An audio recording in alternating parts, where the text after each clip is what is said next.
hardest part. Twitter sucks when you start. I can't put that any more blunt to you. Does that make sense? You go on Twitter, you're like, hi everybody. Hi everybody. Today I had tuna.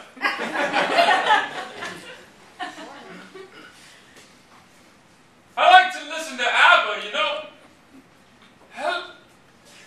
Twitter doesn't work and you go home and you're done, right? You think it doesn't work. There's so much traction you've got to build first. Because not only is, I might have 50,000 followers, and as much as my ego says so, there's not 50,000 people sitting at their computer going, say something so I can react. Come on, tweet something. It doesn't happen. It's very, very fractional. 10% of people are online at any given time, ever, on Twitter. It's got a high dropout rate. There might be 90 million users of Twitter. There's 20 million who actually log in. You get at least one a month. So you got to watch those numbers you're looking at. 10% are online. 10% of those will see any tweet of yours, and 4% of those will actually react to it. So look at your numbers right now. That means if you have 50,000 followers, I'll get on average 40 replies if I go out there and add something. 50.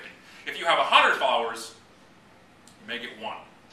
No, really, that's really the point of it. That you've got to understand that traction you've got to build up, which meaning your communication on Twitter is pointed. I mean, you're replying to other conversations. There's no such thing as interruption on Twitter, by the way.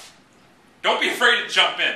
Because the number one regret when I talk to people, friends of mine who have now gained traction, who are now on the second stage here, their biggest regret on Twitter, number one, all across the board, was they didn't jump in soon enough.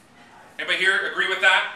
You didn't start really capitalizing, using it religiously for a while. Same as me. That's my biggest regret. I had 8 months on there, 9 months before I really jumped in and made it part of my day. And people say to me, Scott, that's fine, it's your job, but what happens when you don't have time? Well, if you only have like 5 hours a week to use for social media, let's say that you're so strapped, let's say you got a job and you're trying to you're trying to launch a company. So you are, I understand that. I'm like a professional tweeter, so don't use my example. But for you, I'd rather you spend 45 minutes a day on Twitter every day than 5 hours on a Sunday or something. Consistency is important. You don't have to dedicate your life like I don't suggest it. I nearly lost my mind. That much, 7,000 tweets. I literally, I forgot my family and friends, my real life friends, sorry. Twitter friends, I had plenty. But the ones I actually knew, thought it was gone. I got my goal, I built presence. I was away for 1 day in March and somebody almost called the police. It worked! Yay! Still had to buy my own coffee. Didn't do much on that end of it. So the whole point is you've got to understand is it takes effort to be heard.